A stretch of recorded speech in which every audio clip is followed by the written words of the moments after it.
Good afternoon, everybody, and welcome to today's program titled Measuring Clinical Outcomes, the Importance of Why, the Integrity of What, and the Significance of How. I'm Tom Valentino, Senior Editor at the Institute for the Advancement of Behavioral Healthcare. Today's program is sponsored by SierraTucson. Thank you to our sponsor and to our audience for giving us your time and attention today. Before we get started, we have a few details we'd like to go over. To submit a question for our presenter, please use the Q&A area below the slides at any time. You do not have to wait until the end of the program to ask a question. To troubleshoot technical issues, please click the Test Your Connection button below the video window to chat with support. To download a copy of the presentation, please click the link in the Resources tab to the right of your slides. Special note about CE credit. To get your CE, you must watch the program all the way through the Q&A section at the end of the presentation. And at the end, do not leave the web page. The site will automatically redirect you to a survey. And the survey must be completed in order to generate your CE certificate. For those watching in a group, please download the group submission guide in the Resources tab and follow the instructions provided. Please note CE credit is not available for the archived webinar. It is only available for the live event here today on September 12, 2018.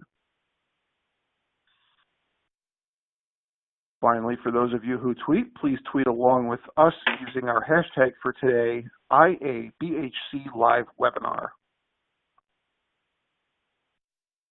And at this time, it's my pleasure to introduce our speaker, Dr. Antoinette Getjinska, Director of Behavioral Health or Behavioral Medicine with SierraTucson. Dr. Antoinette, as she's known, began working at SierraTucson in 2008, providing psychometric assessment and interpretation in addition to developing psychoeducational curricula for SierraTucson's pain recovery program. She currently oversees the psychology department as well, providing direction to further integrate psychological consultation and psychometric evaluation to support SierraTucson's treatment teams in their efforts to provide excellent patient care. Thank you, Dr. Antoinette, for taking the time to speak with us today. And with that, the audience is yours. Thank you, Tom. Good morning, everybody. It is such an honor for me to be here today to speak about measuring clinical outcomes and really what clinical outcomes in mental health does mean for us as practitioners in terms of why we all want to consider implementing clinical outcomes into our work, what it is, and how to do it correctly.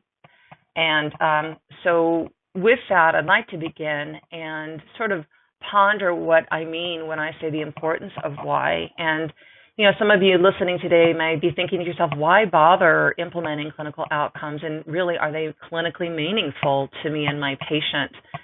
We may also want to consider what it means and when I speak about the integrity of what. Most clinicians feel that they do a pretty good job of judging how their patient is doing, and the interference of an objective measure may be somewhat concerning to us. So we're going to explore that issue a little bit more today. And finally, the significance of how. If you are interested, which I hope you would be interested in implementing such a program, you have to ask yourself these questions of, won't this interfere with my practice? How much is this going to cost? And how do I even get started? So hopefully we'll address a number of those topics today as we consider measuring clinical outcomes. So before we begin, though, I do want to speak about an issue of nomenclature here. So to get started, clinical outcomes is sort of a general topic. And the slide that's about to populate is not working very well on this particular platform, so it's going to come through really fast, but don't worry. I'm going to speak about each of these in turn. But there are many ways that clinical outcomes have been discussed in the literature over the past several decades. And some of these, here it comes, it's going to come fast, are issues of measurement-based care. We've heard of concurrent recovery monitoring. There's informed outcomes management, step care, adaptive treatment. These are truly iterations and reiterations of a very important process that all of us as clinicians should be considering. So what I'm going to talk about in today's presentation to start with is really identifying the three big theoretical models that have gotten the most press in the last decade. And that's with measurement-based care, routine outcomes monitoring, and progress monitoring. So let's take a moment and try to understand what these all mean.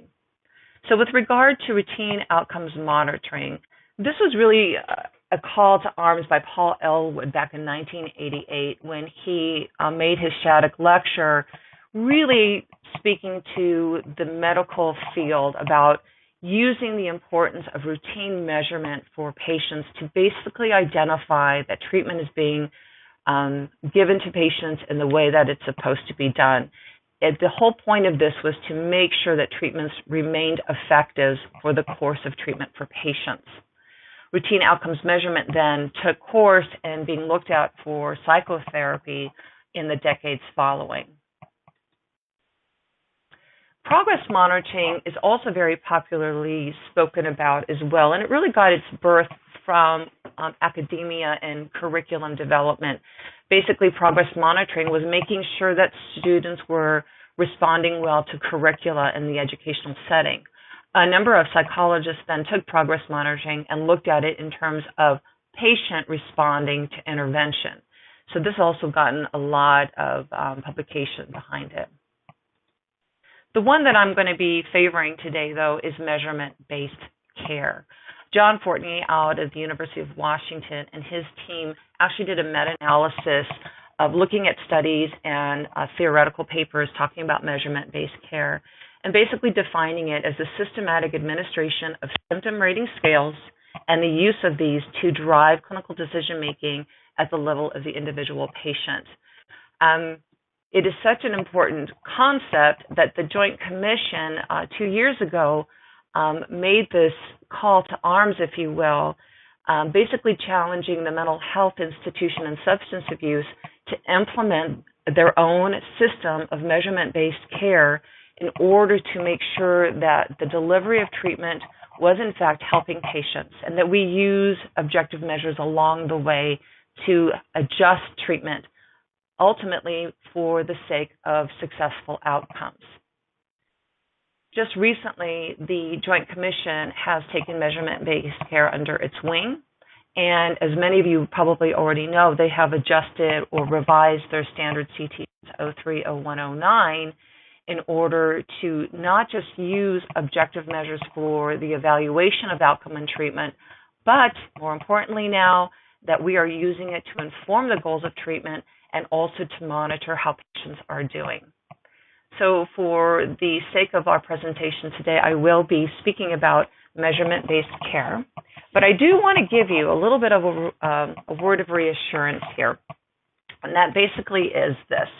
This talk will not be about research methods 101, whereby we're going to be covering eons of methodological methods that are far-flung from the very essence of clinical practice. And nor are we going to be talking about advanced statistics by any means that often overwhelm even the smartest of us in the room when it comes to splitting hairs regarding the age-old debate between statistical significance and clinical significance. And also, as a reassurance, we are not going to be talking about the debate between clinical trials and experimental psychology, and how, as psychologists, we have completely failed to hold the gold standard of the randomized control trial, and that at every method is debunked. So we're not going to be covering any of these difficult topics today, so you can just take a deep breath and join me on what we are going to talk about, and that's basically is why do we want to even implement a measurement-based care into our system of treatment? And if we do this, and I do think we should, what are some of the best measures that we want to be using? And then finally, how do we even begin the process? And I'm hoping by the end of this talk, I will assure you that it's doable, it's manageable, and it's cost effective. So let's begin. So let's talk about the why. We're going to hit the why first. And before we even talk about why we want to implement measurement-based care, allow me to ask you a question. And that is, why did you want to become a clinician in the first place? And a simple query of my colleagues, and maybe even if yourself, if you think about it right now, are what really drives us to do the work that we do. Most of us are motivated to be a clinician because we want to help people reduce suffering in their life, improve their functioning, learn skills to regulate their emotions, stay sober, and lead productive, meaningful lives. What's important here is that if you look at these goals, they truly are a form of an outcome, correct? These are treatment goals that we hope to help with our patient. But the question is you have to start somewhere in order to get there. And where we often start is at the beginning of our relationship with our patient. And they come to us in our clinic, and oftentimes we will meet with them during a consultation, and through assessment, we will identify the symptoms that they have before us. So we might collect that in terms of a clinical interview. We may use a self-report measure. Maybe there's collateral information from a parent, performance measure. And it's looking at these systems of gathering information that allow us to tap to what the diagnosis is. And oftentimes we're going to go to a taxonomy like the DSM or the ICD-9, and that's going to help us understand what we're dealing with here so we can choose the best treatment for our patient, ultimately reaching the endpoint, which is the goal of treatment. So the question I have for you is, when your patient does succeed in treatment with you, how do you know? How are you actually measuring, or what are your indicators of success? Are you asking the same questions you did at the beginning? Are you going through another clinical interview, using the same report measure, whatnot? Is this what you're doing to actually manage or understand if the goal of treatment has actually been completed or not? Hopefully, none of you here are coming into this kind of problem where there is truly a dissonance between your patient and yourself. Now, I know this might be a comical slide, but the therapist-client dissonance is more common than we'd really like to think. So there was a medical doctor back in the mid of last century named Donabedian, who actually developed a structure, a proposed model, if you will, to correct for more of the accuracy and the accountability in medicine. And it's really been called the Donabedian model since then. And basically what he proposed is this, is that yes, outcomes are the ultimate validators of an effective treatment, but we need to use them with discrimination. In other words, we have to look at other factors involved along the way. And basically his three-stage factor model is looking at the structure, looking at the process, and then of course looking at outcomes. And what we need to look at here is what this means in terms of assessing patient progress along the way. Well, first of all, we want to be looking at structure, and this basically is the facility in which the treatment is being delivered, the staff themselves, the training of the staff, sort of the palpable heartbeat of the therapeutic process. The process piece is really tapping into the therapies that are being delivered and fidelity of treatment. And fidelity basically means that you are conducting the therapy as it was designed to be conducted. And then, of course, looking at outcomes. And that basically is therapeutic change taking place? Has our patient moved into recovery stages? So what we're looking at here is really a way of identifying the quality of how medicine has been delivered, right? And so this Donabedian process is really a benchmark process of care. This is designed to remediate any gaps that have occur in the treatment process, because we want to make sure that what we say we're doing, we actually are doing, so we can hold the providers accountable for providing improved quality of care. That's really what the heart and soul of this is. Psychotherapy, mental health, has been applying this whole measurement of care, or the measurement-based care, through the treatment progress using the Donabedian model. And so what we want to look at here is basically the process and the outcome component. And this is where a lot of our own mental health theoreticians are using Donabedian, is looking at measuring the process and the outcome. And to summarize very briefly, what we want to do here is to enhance the precision of how we're delivering the treatment by using assessment and tracking to optimize our outcomes. So in a nutshell, what we're looking at here are two things. We want to measure the process, and we want to determine that treatment is actually successful. So that takes us to one of the biggest sensitive topics in doing this, and that is looking at the progress of treatment from an objective standpoint. And I sort of touched on this a little earlier here. Many of us know in the field what self-assessment bias is. And the truth is, my friends, is that the chances are we're all really good clinicians and we all do a good job in tracking how our patients do. But according to the literature, we kind of have a bloated idea of just how good we really are.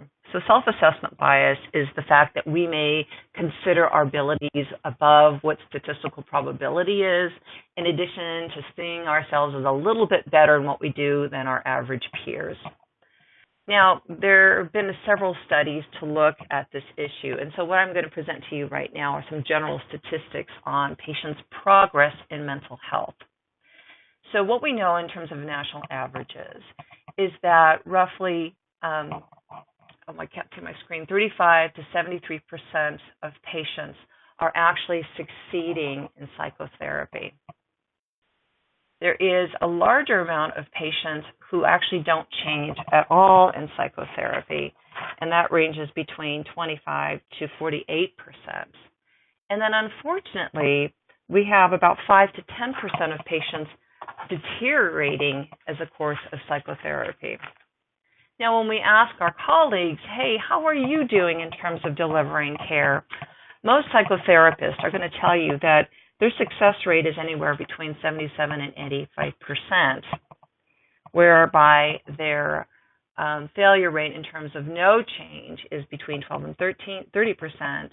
And a lot of therapists actually say that no patient deteriorates under their care, or oftentimes up to 4%.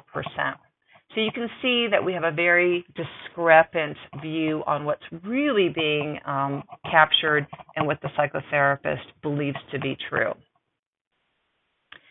So we need to look at this a little more closely about client inertia or therapeutic inertia and deterioration. So clinical inertia really means no change. So treatment failure is what captures the two of these, and this sometimes can be spoken about in the literature. So in terms of some national averages, psychiatric disorders account for about 27% of all disability in the United States. And what we know is that anywhere from 30 to 50% of patients actually fail treatment. That's roughly between 5 and 8 million people. So that's quite a bit of people who are not responding to psychotherapy. Now, there have been a few authors, Lambert and Hannon in particular, who say that we need to use measurement-based care as a signal alarm system. And it can really be helpful in catching those patients who are falling through the cracks. So we want to think of measurement-based care as something as a function of our normal process of delivering psychotherapy, so to implement that as we do our psychotherapy. What they're predicting and what they're hoping is that when we implement a measurement-based care system, we're going to be able to capture about 85 to 100% of patients who may fail treatment. So let's look at a couple of studies that actually looked at the differences between treatment as usual and then treatment with assessment feedback. So Lambert, back in 2003, actually did a study where he was looking at, in terms of an observational naturalistic perspective, patients receiving treatment in a clinic. What he did, though, is he randomly assigned people to receive regular old treatment and then to a group who received the same treatment, but they were getting assessment feedback along the way. And so what that meant is they implemented measurement-based care. They were asking the patients to rate how well they were doing, and the patient was getting feedback from their objective measure with the therapist throughout various times in the treatment. What they found is that in terms of patients who deteriorated and doing the treatment as usual, 21% of them were failing treatment, where 21% of patients who were doing treatment as usual were improving. Interestingly enough, with assessment applied to treatment as usual, only 13% of those patients actually deteriorated compared to the 35% receiving feedback having improved. So Lambert, along with Shimakawa, did a massive meta-analysis of these studies later on in 2010, and they came up with an average metric. And what they determined, again, similar to the Lambert study, that about 20% of patients who received treatment but without feedback failed, 22% actually succeeded with regular treatment. And then the assessment arm with the feedback, 9% were deteriorating, where 38% were actually improving. The authors then were able to estimate that the overall reduction in deterioration from regular treatment was 5.5% in comparison to 20% of patients who actually received assessment. So this gives us an estimate that 2.6% or 2%, I'm sorry, I have to drink some water, 2.6 likelihood ratio that you will have improvement in psychotherapy when there is feedback. So I'm going to get that glass of water right now. Yale later on and more recently did a very similar trial looking at 24 weeks of depression treatment. And what he found was that when the patients received treatment as usual, 26% of them were able to remit from depression, whereas 71% were able to remit from depression with the feedback arm. What I don't have on this slide is actually something that's very compelling. The patients who had the assessment feedback were able to complete psychotherapy successfully in 6 weeks, whereas the treatment as usual arm took 11 weeks. So this is pretty big information to consider here. So one of the things that strikes me when I look at these studies is the overwhelming evidence that treatment with assessment feedback is really capturing the person who proverbially falls within the cracks, if you think about it. So monitoring progress is actually very, very important, as we can see. So some of the client factors that other authors have talked about is when patients are on target, when we find this, when we're doing measurement care, we can maintain course. Everything's going well, let's just keep doing what we're doing. But when the patient falls into an inertia phase or a non-change phase, this is an opportunity to pluck them up, to review what we're doing, to consider our therapeutic relationship, and modify treatment as necessary. And the same goes for those who are deteriorating. Measurement-based care, objective measures can help us identify those patients who are not responding the way we want them to. The authors also go on to say that when we do measurement-based care, we are also going to be reducing the dropout because patients, quite frankly, are going to feel a little bit more satisfied in the care they receive because of the feedback process. There are other factors here that we have to think about in terms of mechanisms of success, right? So it's not just monitoring of progress that can deliver an improvement to outcomes, but what does it really give the patient? And so what we want to look at here are some of the other factors. And one of them is insight. There's a list of articles below here, and they talk about at length how the fact of receiving information objectively throughout the treatment process can help the patient really gain more insight into what's going on for them. So when they fill out a questionnaire, it may give them extra information that they were unaware of before. And in our team at SierraTucson, we actually experience this quite a bit with our patients when they review their own testing. The other piece of this is hope. There is truth that when a patient sees just even a little bit of progress as a result of doing their therapy, that gives them hope that they are on the right track. It doesn't have to be overwhelming. It could be a few data points. Obviously, this will add to the compliance issue and keep patients in treatment because of that. The other piece of this is satisfaction. Now, satisfaction in treatment has been a really big issue in the medical literature, in addition to mental health literature, because when patients are satisfied, they're more likely going to stay with the treatment. And this also helps the alliance that they feel with their psychotherapist. So much of the feedback measurement-based care allows the therapist and the alliance and the patient to actually grow closer together because they're having conversations about what's being missed, what's being met.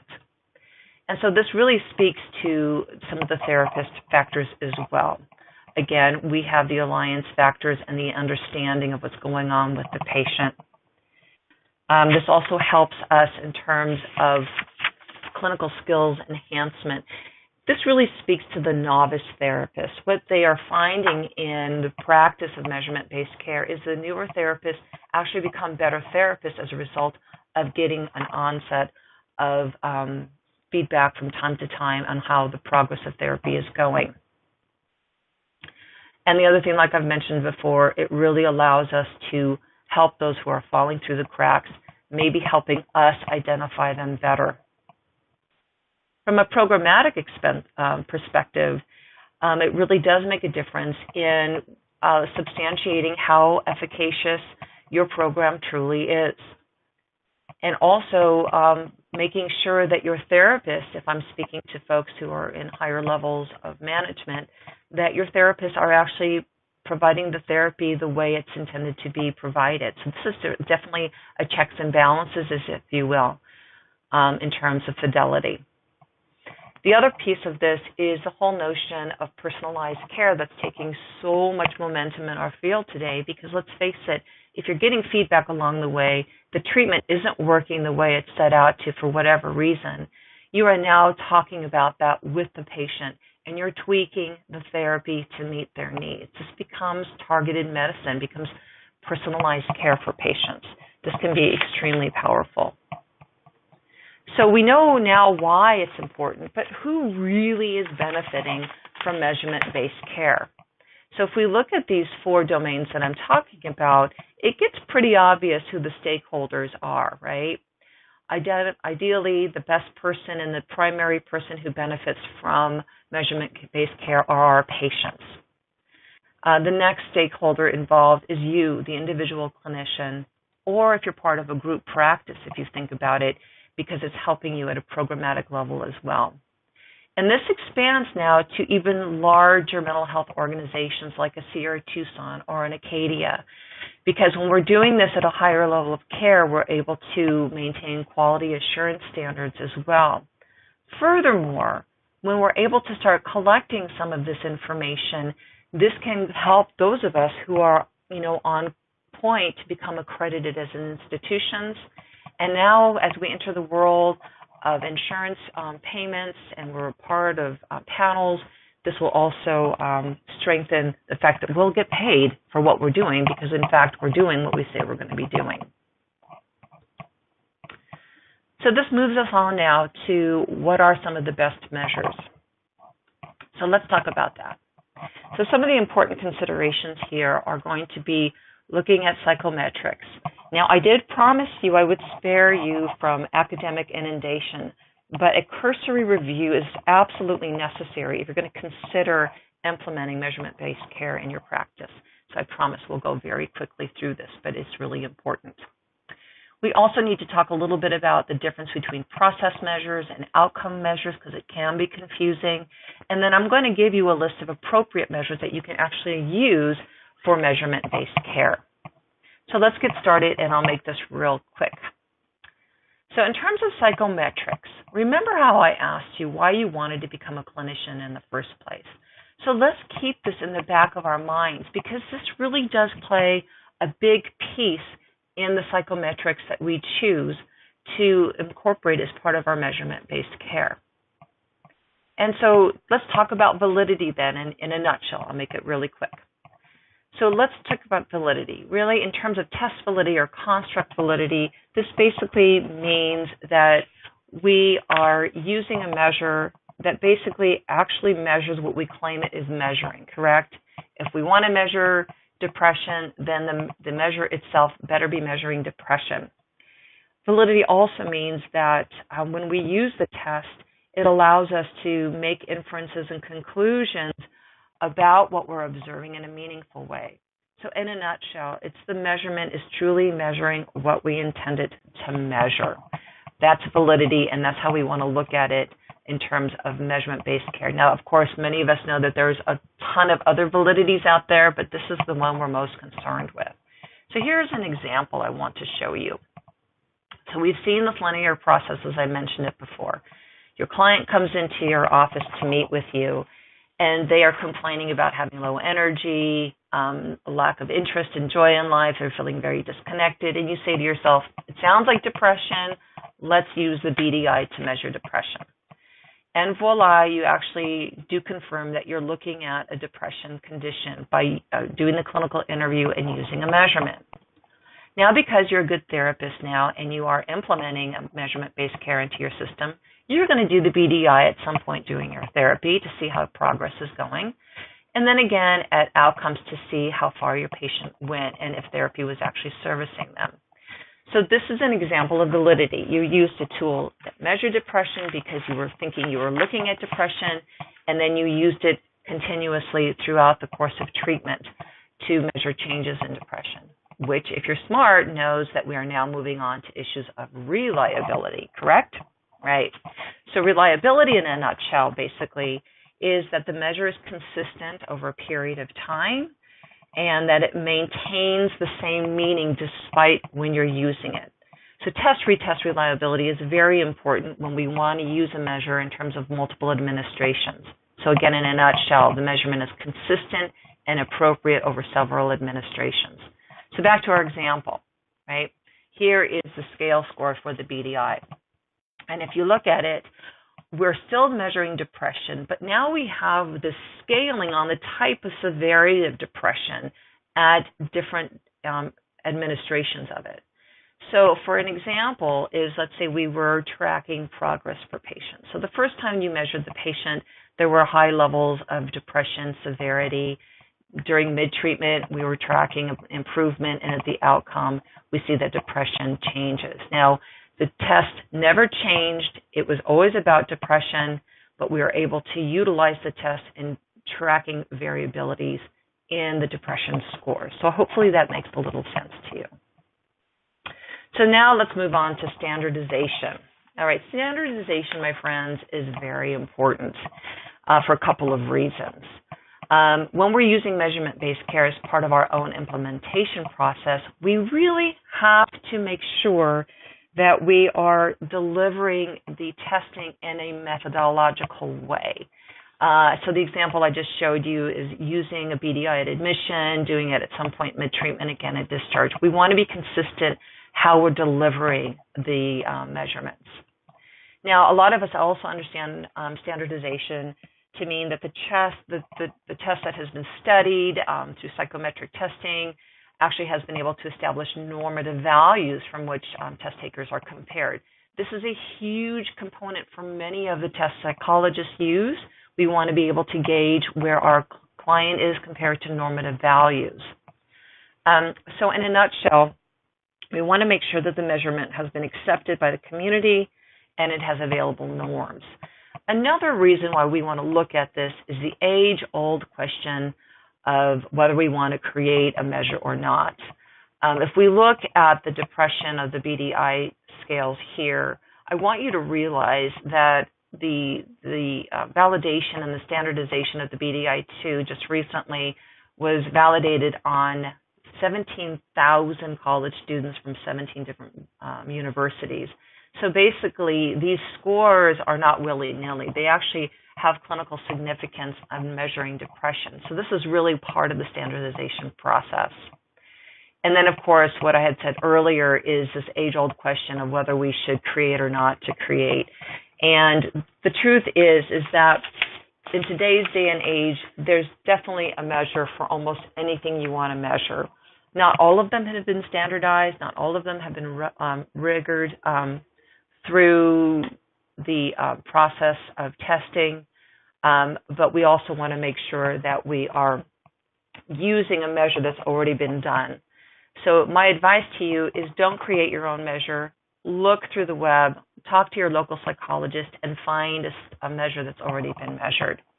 So I'm getting a little bit of a bump that we only have 20 minutes left, so I'm going to probably ramp this up a little bit. So let's move on to the next piece here of process and outcomes measures. I'm going to talk about this really, really quickly because there's more important things to cover today. But process and outcomes measures, really the distinguishing quality here is that we have to consider what's going on in terms of using measurement-based care throughout our care with our patients. And so Donna Bidian says, yes, outcomes are key. It's what we really do care about.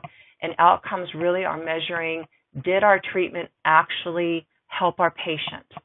Do we see improvements? Is there improved function? Are they more productive? Are they happier? So we understand the outcomes.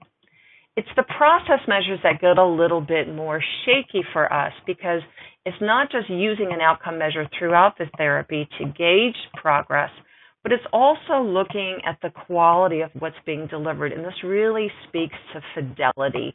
Are you delivering the therapy the way it was intended? And so basically here is looking in the moment, is your treatment working? Is your patient responding to it? And is there good therapeutic alignment? So in a real quick nutshell, I'm going to let this pop up here. So the difference between process measures and outcome measures is that one is to determine that the protocols are being delivered, and outcomes is that was it done successfully. Process measures are also known as quality control measures. And there's a couple of agencies now that you can refer to, especially for these bigger corporations, the National Committee on Quality Assurance and the National Quality Forum. If you're concerned or interested in what quality measures you can look at to make sure that your team is staying within fidelity, is to visit these websites. It will give you a list of measures that you can look at. So here's the National Equality Forum, and here is the other one for looking at quality assurance in your treatment. Okay, so appropriate measures. Now, this is going to take a little while, so I'll try to go through this quickly too so I can wrap us up here, but there's so much more to talk about. Appropriate measures. What we want to do here is consider what we want to use. Now, when I talk about these measures, I'm going to create a table for you, so the table will be complete at the end here. So we have to look what's in the public domain. And public domain means they're freely available. What's been copyrighted basically means there are restrictions we usually have to require permission to use. Tests that are commercial, usually we have to pay for those. And some tests actually have professional restrictions, such as having to have a license or special training. I'm going to tap off the table here by the names and types of tests and the symptoms that they cover. So let's get with this one. So the individual screeners, let's talk about some of the mood disorders that you can actually start implementing in your practice. The PHQ-9 is a very brief test. It's only 9 items. It's used widely in medical research. As psychologist standards, we may not want to be using it because there are better, more robust measures towards diagnostics, but the PHQ-9 is actually a really good measure with great reliability standardization processes. So I would recommend that if you're interested in it. The hospital anxiety depression scale is also a good one to measure anxiety, depression, and emotional distress. It's only 14 items. And we talked about the BDI, so we have the BDI for depression, and we also have the Beck anxiety scale. Both of these are 21 items, but you have to pay for them if you want to use them. The DASS has 42 items, and it looks at anxiety and depression. And I hope that's just my screen doing that funky thing. But you have to pay to use this one only in terms of the manual, but it is in the public domain, but it's $55 to buy the manual. The CESD is 20 items, and I absolutely like this one. It's been around a long, long time, and it really gets to the diagnostic levels of depression. It's beautifully aligned with the DSM-5, and we actually use the CESD at SierraTucson. And then moving on, we have the PCL-5, which is a total of 20 items. And I'm getting an alarm here from my, hold on a second. Yes, the audience slide is fine. Okay, so the glitch was on my side, folks. Sorry about that. And then the DTS. The DTS is 20 items, and it's a measure that is very sensitive to trauma and other severity symptoms, but again, you have to pay for it. It's also been endorsed by the VA system. So let's move on then to some of the drug abuse or substance abuse screeners. So most of us here are probably familiar with the audit. It is in the public domain, and it looks at the hazardous, harmful effects of alcohol use. It's only 10 items. The DAS is, again, 10 items, and it's looking at drug use outside of alcohol use and severity of it. The assist I happen to like. It's very interesting. It's more of a semi-structured interview to get at drug and alcohol use, and the DSM has actually adopted it as part of its emerging measures. So we can use that now as a self-report measure through the DSM. The DUCY is 159 items, and you have to purchase it to use, but it taps into substance abuse along with other psychological issues. So let's talk about now about some of the the measurement-based packages that are out there to purchase. And what we want to do here is look at some of these. So we have the basis, and I'm going to go through this now because I've just been told I only have 10 minutes. We also have the OQ45. We have something called the PCOMs, which is really the partners for let me see here. Sorry about that. The PCOM stands for the Partners for Change in Outcome System. And the PCOMs is using the ORS and the SRS to help with therapeutic alliance. There is also the TOP, which stands for, where does it stand for? The Treatment Outcomes Package. And let me go back to this slide here. And these are all used now for the purpose of measurement-based care. All of these are needing to be purchased, and most of these will analyze your data in terms of web services. So you don't have to own the data to analyze it, but it will analyze it for you. Now, the individual screeners, most of them are in the public domain. The MBCs we all have to pay for. And so what I'd like to share with you real quick is what we do here at SierraTucson. So we use the MCMI, and which is a commercial tool, but looking at Axis 1 and 2 disorders, and we use the comprehensive psych profile is something that we have created to look at the whole pack, the comprehensive nature of what's going on with our patients. So we are using something in line to what I've talked about with measurement-based care. Now, what we've done here is we've taken this and we do it at the beginning of treatment. So we use this to assess what's happening with the symptoms and then providing information to the treatment team with regard to the diagnostic profile. This allows our treatment team to tailor-make the treatment specific to the patient's need based on where they're at, hopefully leading us then into outcomes. Now, I'm actually running out of time here, so let me just go through the final part of this really quickly, and it basically is how we go about doing this. So if it's okay with you, I'm going to skip through some slides, and if you want to talk with me more on the topic later, please reach out to me. But the process is important. Your mission statement is actually critical into why you want to be or how you want to go about choosing your measures. We also have to look at the method, and I've already talked about the what, the how, the when I haven't really reached out to yet, and then the reporting feature is how you report to the patient, how you report on identifiable risk, who gets reported to in terms of stakeholders, the medical record, and then finally on some analysis. So I can skip the analysis because I would imagine a lot of my therapist friends don't even want to go there.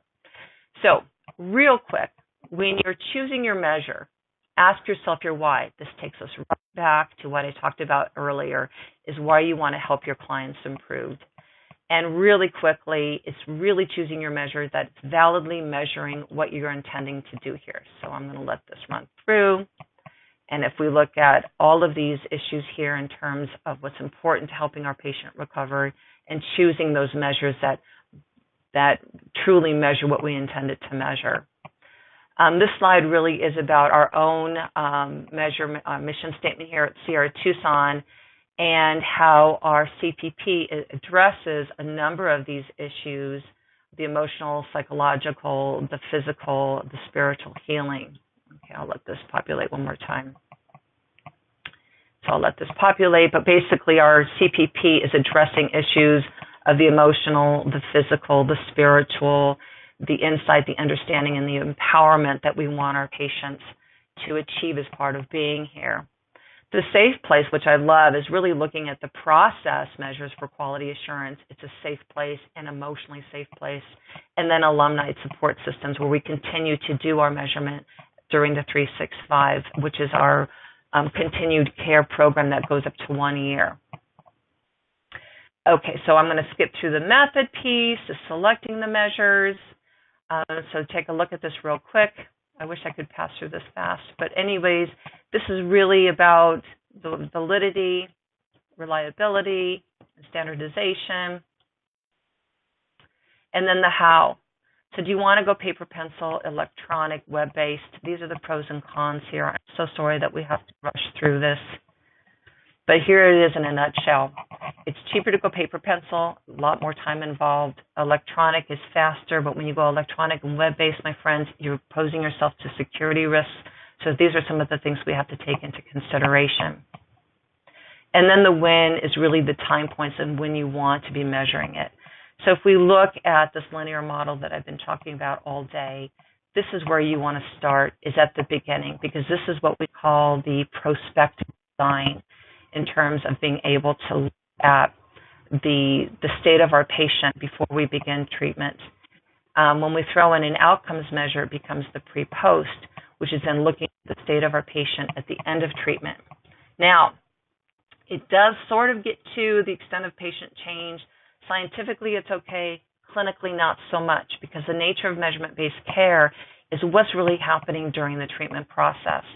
So we want to be able to do a pre, mid, post, or a number of times that you want to measure the treatment in between. Now, this means you're actually doing it weekly, each session, or daily, depending on your own definition. You are getting to the data capture of pre and post, but more importantly, you're capturing what happens during treatment. This is scientifically a lot better, and it's more clinically appropriate. So this gets us down to reporting, and I don't know, do I have any more time left to talk about this? I'm hoping I do. But really quickly, when you're doing measurement-based care, you want to ask yourself, how are you reporting outcomes to the patient? Do you, in fact, want to give them a verbiage report that's long-winded and in narrative? Do you want to talk to them about the outcomes that you've been doing? Do you want to talk to them about the progress they're making? Or do you want to give them pretty graphs, right, of their outcomes? At SierraTucson, we do all three. What we do with our Tier 1 is we're actually collecting the data, we're interpreting it, we're feeding it back between patient and psychologist, and we're reporting to the treatment team and to the medical record. We're capturing all of this before treatment actually begins.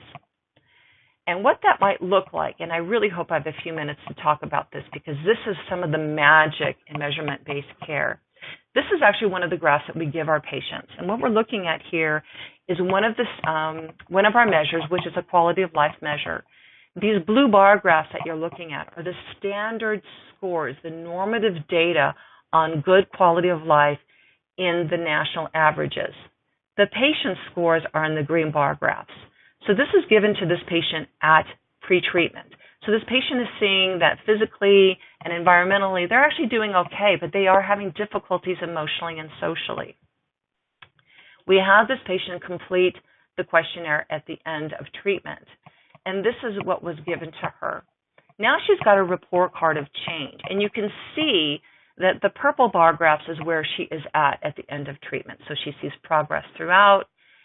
We still see some issues with social functioning, but this is really very, very powerful in terms of patient understanding what's going on for themselves. So in terms of the policy on identifiable risk, and I'm so glad I can talk about this because this is really important. Hopefully some of you have been thinking about, well, what happens when a patient isn't doing well? What's going to happen with my measurement-based care process? Remember, if they're on target, maintain course, keep on going. But if there is treatment failure, you need to stop what you're doing and review what's going on. if you're going to be doing measurement-based care, you should have a policy in place on how you're identifying failure and the action steps to address this in terms of safety for your patient and how to go about changing your therapy. The way we do it at SierraTucson is for our mood patients, they complete a BHS every day. Now back to what Lambert and Shimakawa were talking about, we want to be able to use measurement-based care as this signal alert system. So we've defined when a patient hits a BHS scale that is in a severe range, we are going to alert the treatment team and the nursing staff and bring the patient to a higher level in one of our lodges so they can have eyes on and treat to a psychiatrist. At that point in time, the psychiatrist is either going to contract for safety, and if that's not possible, we're going to then move that patient to our inpatient unit for a higher level of care. So we have this policy in place, and this is something that you have to think about, especially if you're going to be using measures as part of your care. So the medical record, in a nutshell, let's just look at this thing to populate here. You want to put in your medical record anything that you give the patient. So if you give them a graph, put that in there. We also put the written interpretive report into the medical record of the test data. I do not recommend that you put in raw, uninterpreted data into the medical record. Now, there are issues around that. It's recommended not to, but in terms of ethics, patients can actually subpoena the raw, uninterpreted data, but this is something that we don't do at SierraTucson because we want to make sure that raw data is open to interpretation. So we want to make sure that the interpreted-based amount of the interpretation of our test data is in the medical record and that we've reviewed it with the patient. So the other stakeholders, very quickly, we want to make sure that you are going to report what's relevant. We've looked at clinical change, and we've talked about doing that with our patients. But the accreditation boards, you're going to have to start aggregating the process of outcomes data to show treatment effectiveness. And when it comes to your insurance company, they're going to want to look at individual progress as well, but they're also going to want to look at functioning and health-related quality of life features. So this takes us to the final one, which is on analysis. And I think I can talk about statistics in 2 minutes. I don't know if I'm that good. But let me tell you something, folks. Statistics really are your friends. So let's go through this really quickly. We've already talked about the prospective design, right? And that really is known as the within subject design, the pre-post measures, or repeated measures if you're going to be doing multiple time points. Here's the good news. At this point, when you're working with your individual patient, you don't have to do statistics. Many statisticians will tell you for the single subject case study, the visual data is going to be good enough. And let me show you why. That particular patient I showed you earlier with the health-related quality of life, this is her pre-post CESD scores on depression. As a therapist reviewing progress with the patient, this is going to be very, very powerful. They're going to see where change is occurring. They're going to see where they're not changing. This is absolutely fine in terms of data presentation to your patient. Now, if you want to throw in some metrics, you can do that. You can use an effect size calculation, which is looking at the difference between the means at pre and post, if you remember your Cohen's D. My recommendation is to do a reliability change index, which really is the Cohen's D on steroids. It's a much more robust and conservative measure to looking at the true nature of change has actually taken place, or is it more due to chance. So I like the RCI. Now, a few things in closing. Measurement-based care is not randomized control trials. There are no groups, no comparison group, no control group. We are not randomizing our patients. We cannot do that in the work we do. It is unethical because what we do for a living, if we're doing measurement-based care, this is done in a naturalistic setting, right? The patient is our primary stakeholder, so we have to think about the measures we use to be more patient-centric and not part of some larger outcomes project. Yes, we can celebrate outcomes as the final endpoint, but please remember that clinical significance always trumps statistical significance. If you get to the point that we are now at SierraTucson, where you're aggregating your data, and you're getting a repository, then we can start looking at some statistics. So good news for you, I've got to wrap up, so I'm not going to go into this, but you can use parametric statistics, and paired sample t-tests are the best way to look at change in scores from pre and post. Don't forget your effect size and RCI. You can use repeated measures ANOVA. The most important thing, if I drive home, is risk adjustment. Because we have to be careful in claiming and outcomes, we're not looking at efficacy here, we're looking at effectiveness. We have to control for those variables that our patients come with to us in therapy. So this speaks to severity of history, severity of conditions, their SES, their level of care prior to seeing us, a whole sorts of things that we have to control for. Then takes us on finally to predictive modeling. And predictive modeling basically is allowing us to use the patient as their own control. And that's the good news. We don't need a control group because the patient can serve as their own control when we use regression analyses. And regression analyses also allows us to answer very complex questions such as the integrative model.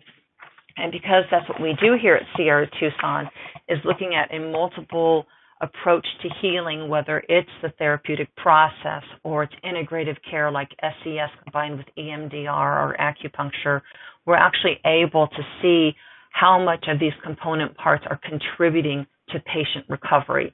And so that's the route that we're going to go in SierraTucson, is looking at this in terms of modeling during the course of treatment and then up to 1 to 2 years post-treatment. So, in points, I hope we've been able to help you understand why it's important to implement measurement-based care, an idea of what the best measurements are, and how do you go about do it that is actually feasible for you. And that's not popping up here because I'm thinking we're changing it. But anyways, I think I'm ending here, and I want to thank you all so much for the opportunity to talk about this. And I guess we'll leave it open to questions at that point. I don't know why my slides didn't finish, but hopefully the guys on the web platform can finish that for me. All right, thank you, Dr. Antoinette. That was a very informative presentation. You certainly packed a lot in there and covered a lot of good ground. We've had some questions coming in from the audience. However, we'd like to remind you that you can still submit a question in the Q&A area below the slides at any time. And also, since we've had a few people ask, to download a copy of the slides, please click the Resources tab to the right of the presentation window. All right, let's get into a couple of questions. First question that's come in, the material that you've discussed here today, can this be implemented in a correctional setting? And if so, can it be just as effective? That's a fantastic question, and my initial response is yes, absolutely. A correctional facility should probably have the resources in which you can implement routine progress with your clients in that setting. I would probably want to consult with a forensic psychologist prior to doing such a thing to really identify measurable the outcome measures or the progress measures that are going to be speaking to the changes that you're hoping in the programs that you're working with incarcerated clients. But absolutely, there's no reason why you shouldn't be able to do that. You'd also want to make sure that your reading levels are going to be appropriate as well for the population. All right. As a matter of fact, would you believe it, we are actually already at the top of the hour, so I think we're going to have to wrap up the Q&A section for today. We do have some final instructions regarding CE credit. Please do not leave this page. Continue to stay on the platform, and the site will automatically redirect you to a survey. The survey must be completed in order to generate your CE certificate. For those watching in a group, as a reminder, please download the group submission guide in the Resources tab to the right of the slides and follow the instructions provided. Please note, CE credit is not available for the archived webinar. It is only available for the live event on September 12th. I want to thank Dr. Antoinette Getjinska once again for an excellent presentation. I'd also like to thank our sponsor, SierraTucson, for making today's program possible. And finally, a thank you to those of you in our audience for participating today. We hope you'll join us again in the future for another IABHC webinar. This concludes today's presentation. Have a great day.